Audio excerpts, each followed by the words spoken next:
વર્ષની દીપ પૂજનનો મહિમા. પુરુષોત્તમ ભગવાન કી જય.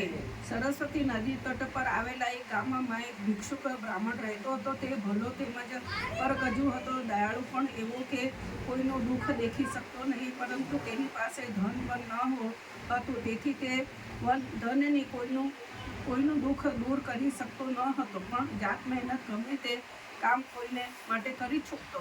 બ્રાહ્મણ પોતે પ્રભુ ભક્ત હતો, તેથી હંમેશા ભક્તિમાં રાચતો અને દરેકને ભક્તિમય જીવન ગાળવાનો ઉપદેશ આપતો. તેના ભલા સ્વભાવથી ઘણા માણસો તેની પાસે આવી બેસતા અને પોતાનું દુઃખ વર્ણવતા. બ્રાહ્મણ દરેકને વાત શાંતિથી સાંભળતો અને થોડીક વાતો એવી કહેતો કે જે સાંભળીને આવનારનું અડધું દુઃખ ઓછું થઈ જતું.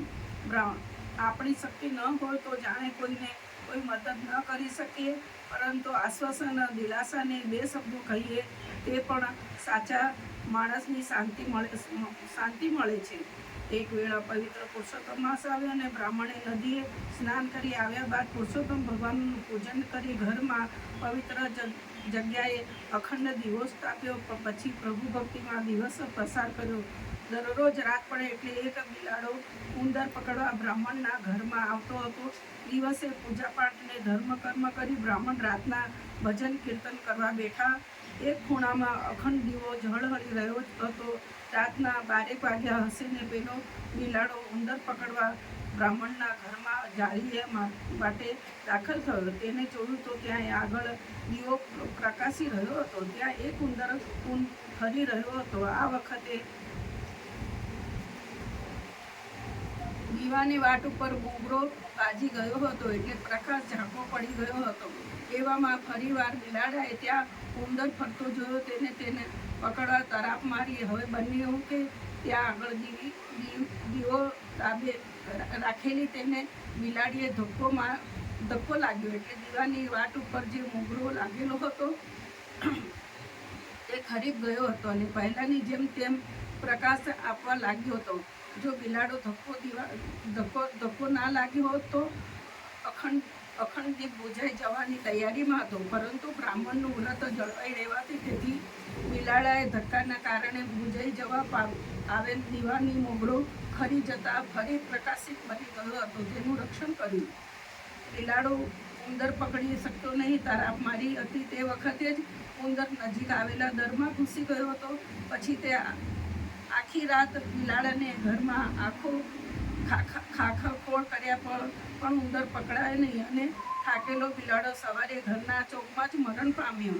બિલાડાને અજાણપણે પણ અખંડ દીપકનું રક્ષણ કર્યું હતું. તેના ફળરૂપે તેને વૈકુંઠમાં લઈ જવા વિમાન આવ્યું અને બિલાડો વૈકુંઠવાસી થયો. રાતિ જાગરણમાં બેઠેલો બ્રાહ્મણ તો પ્રભુ ભક્તિમાં એટલો બધો તલ્લીન બની ગયો હતો કે તેને કંઈ ખબર નહીં. સવારે સૂર્યોદય પહેલાં તે નદીએ નહાવા ચાલ્યો હતો ને અરસામાં બિલાડો વૈકુંઠવાસી થયો હતો. જેના ઘરમાં અખંડ દીવો ઝળહળે તે ઘર હંમેશા શુદ્ધ પવિત્ર રહે છે અને તેમાં દેવતાનો વાસ રહે છે. અખંડ દીપકવાળા ઘરમાં હંમેશા સુખ શાંતિ રહે છે. કુટુંબોને તંદુરસ્તી રહે છે.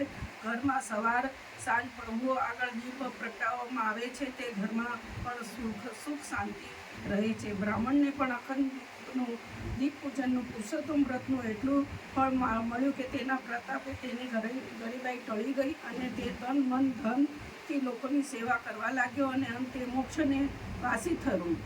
અખંડ દીવાનો પ્રગટતો ઘરમાં દેખાય વસતા ત્યાંથી દેવતા કદી અશુભ ન થાય. પુરુષોત્તમ માસમાં અખંડ દીપનો મહિમા ઘણો છે. જે ઘરમાં અખંડ દીપ પ્રકાશે છે રહે છે તે દીપ સુરક્ષિત રહે છે. તે ઘરમાં સદાય પ્રભુની પ્રસન્નતા છવાયેલી રહે છે. પુરુષોત્તમ ભગવાન કી